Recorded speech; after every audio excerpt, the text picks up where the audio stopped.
This is Casper back from Super Peel. We're going to be making a traditional Neapolitan pizza, and we're going to be pairing it up with a Il Campo wine from our friends at the Giornata wineries out on the west of the coast of Central California. What we're going to be doing is using a mix of flour. We're going to use about half of all-purpose flour, and the other half will be a 00. And we're using about a little over 3 cups of flour. We could put the recipe will be following the video. We're doing a half recipe, and it breaks down to like 1/6 of a cup and stuff. So don't worry about that. About a teaspoon and a half of salt, and we're going to use 1 teaspoon of yeast with about 1.25 cups of water. Although we may put a little more water in because we want a nice wet dough. We're going to do a 24-hour rise on this. So first, just blend the salt in with the flour.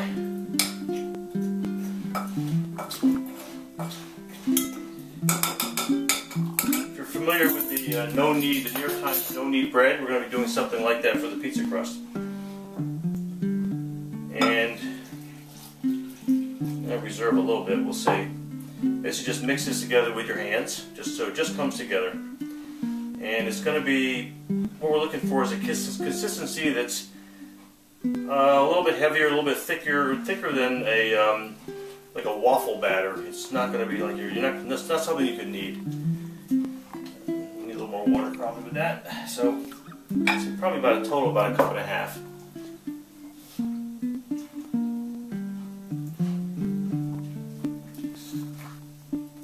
And yep, I'll tip it up so you can see it here in a second. It's just wet and sticky, and all you want to do is just mix it together enough so it kind of all comes together and all the dough is moistened. Now, we're making this on a Saturday night, which is not pizza night around here. Pizza is Sunday, but we want to give this 24 hours to rise in the refrigerator, a nice slow rise, and that's going to give a really nice flavor to the dough. It's going to allow the wet dough to come together. The gluten is going to come together in strands all by itself. You don't need to knead it. We'll do a light fold tomorrow when we're ready to make the pizza, and that's all we're going to do with this. So that's it. Couldn't be any easier. And we'll just stick it in a shopping bag, and we'll put it in the fridge, and we'll put it to bed for the night.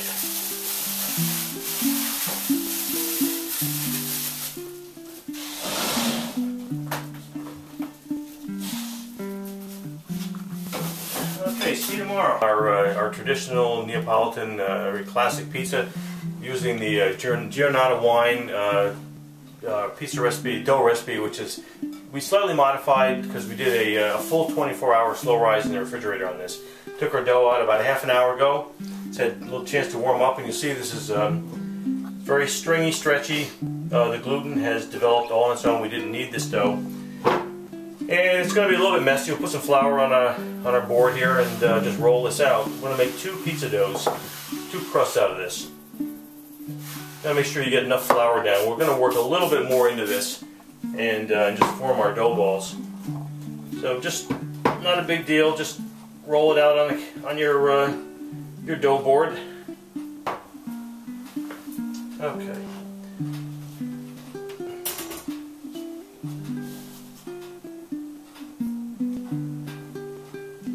Flour on the top of this, just so we can.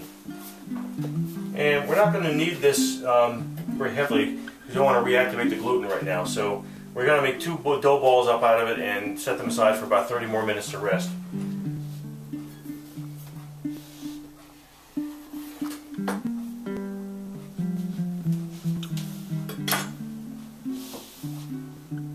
Just lightly flour these. Pat them down, just fold it a couple times. This is still going to be a pretty wet dough when we bake this, and it's going to get a nice pop in the oven, nice spring, make a nice crispy crust.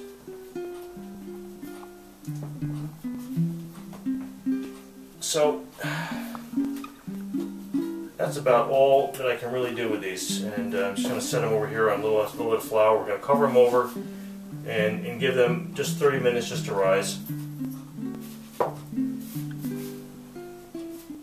And we'll cover those with a towel. And make sure the dough is loose here so you can pick it up. You want to flour your board. You know, use enough. The dough is only really going to pick up what sticks to it, so the extra flour, if there is any, just stay behind anyways. You're not going to. Anyway, I'm not the best pizza maker probably in the world here, so I'm going to just pat this out, get it out to about 6 or 8 inches. Actually, the dough seems like it's nice and resilient. Sometimes you'll get dough it'll be rubbery. It wants to spring back and fight you all the way. But if you do the slow rise in the refrigerator and don't overwork the dough at any time, the gluten will stay relaxed and you can work with it more easily. So I don't know. I'm gonna try picking this thing up here and see if I can just let this thing kind of just stretch on its own. Just kind of walk it around your knuckles and let it hang. Let gravity do the work. As I say, I'm not the best at that. I stopped making regular pizzas several years ago, actually, because of a gluten intolerance, and we're getting big into gluten-free pizza now. And just the other night, we came up with an absolutely fabulous gluten-free recipe. So it's going to be coming out soon. Give it another week here. We'll have that out for you, and it's every bit as good as any pizza I ever ate, gluten or not. So can't wait to get that out for you. So if it wants to fight a little bit or just want to give it a rest, that's fine. If you have any questions at all that it might be sticking down to your board and you don't want to pick it up, because this is a very wet dough, so it's fairly delicate. You can't always just take the super peel. What I would do is just actually pick it up and just move some of this flour back underneath it, just enough, and set it back down again. That way you know it's not sticking, and you can continue to spread this out. So we're looking for 2 pizzas, about maybe 12 inches round, and it's going to be a relatively thin crust. And we're going to do the Margarita pizza. So it's going to be very, very simple, very traditional, a vegetarian too, which is nice. Now you can actually do this on top of the super peel too, just like you would on a regular peel. If you want to work, you'll have the floured cloth, which will make it very non-stick. If you want to take it off, you can always take it off and put it back on again. That's the nice thing about it. You can do whatever you want to. So I'm trying to get this fairly thin in the middle and leaving a little bit of a rim around the edge for a nice little raised crust. And that's about 12 inches, I would say. So. Yeah, I think I'm going to go maybe just a little bit wider than that, and just slowly let it spread it out. All right, I think that's going to be just fine. We're going to take a little bit of extra virgin olive oil and just drizzle that around the crust and spread that out. It'll crisp up really nice when the pizza cooks. So try not to get this off the dough, because then it's going to be on your rolling surface. Just keep it on the edge of the dough if you can, without getting it on top of your board. And then take a pastry brush or just use your fingers or whatever, and just spread this around the edge, and it'll help make a nice crisp edge to the pizza. And you can put it in the middle if you want to, but you don't really want to overdo it. Get too much oil on there. You don't need that. Okay. First thing that's going to go on are nice Roma tomatoes, and we've sliced these down to about a 1/16 of an inch thick. Try to get them as thin as you can, and we'll just lay these around the pie. One more maybe for this. That looks about right. Alright, close enough. Now, I like to put a little cracked black pepper on this right on top of those tomatoes at this point, and we'll put a little bit of coarse kosher salt on it as well.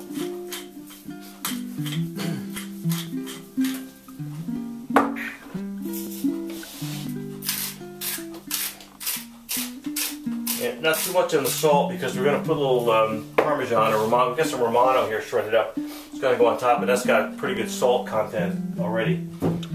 Now we cubed up our mozzarella, fresh mozzarella in 1/2 to 3/4 inch about on the side cubes, and this melts down really nice. It doesn't flatten out and run around like if you put a thin slice on it. It melts down too much.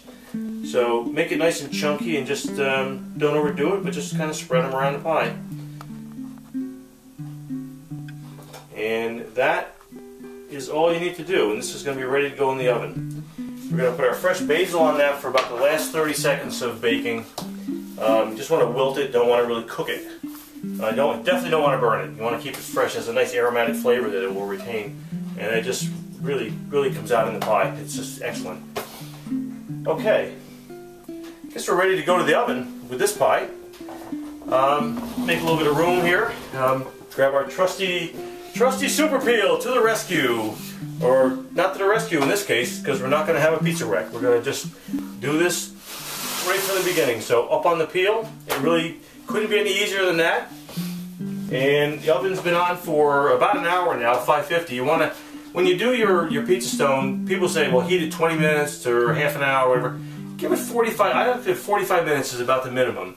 And the thicker your stone is, the longer you want. You might want to go to an hour. You really want the stone itself to be fully heated. The oven might say 550, but the stone may not be. So it's worth waiting. You get a much better result. So very simple. Just set this, reach in over top of the stone where you want it, reverse the peel and set it down.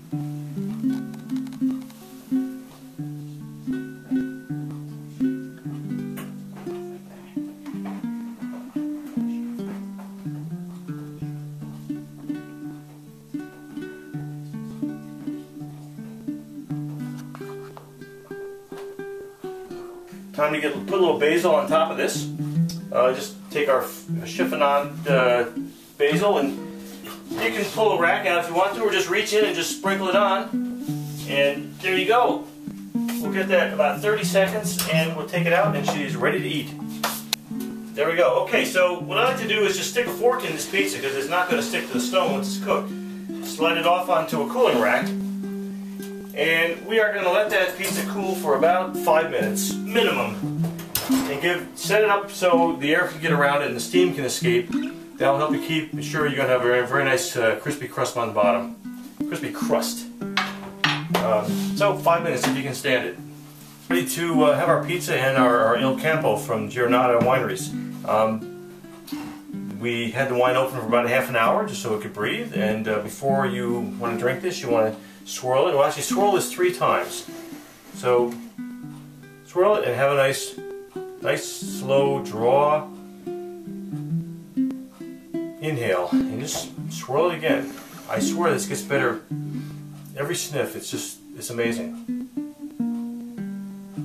I'm picking up cherry, and it's just it's fabulous. So number 3. I almost can't wait. I want to take a taste. It's very nice. I like the aroma.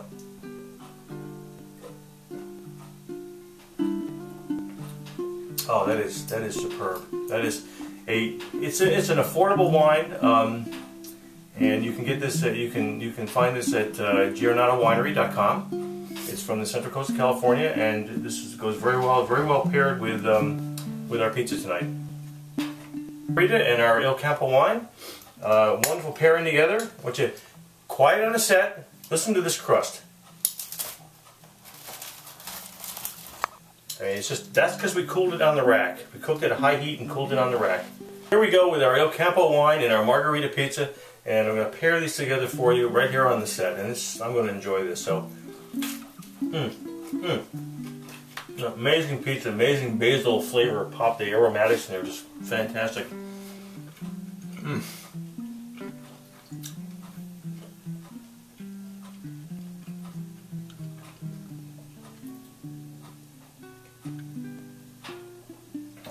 Oh, that is just perfect. That is so wonderful. This wine it goes excellent with this pizza. You guys are going to want to do this. Order up some of this wine and go make this best pizza recipe, and you're going to please yourselves and your friends. This is just amazing. So we've enjoyed this, and hope you have too. Now go make good pizza.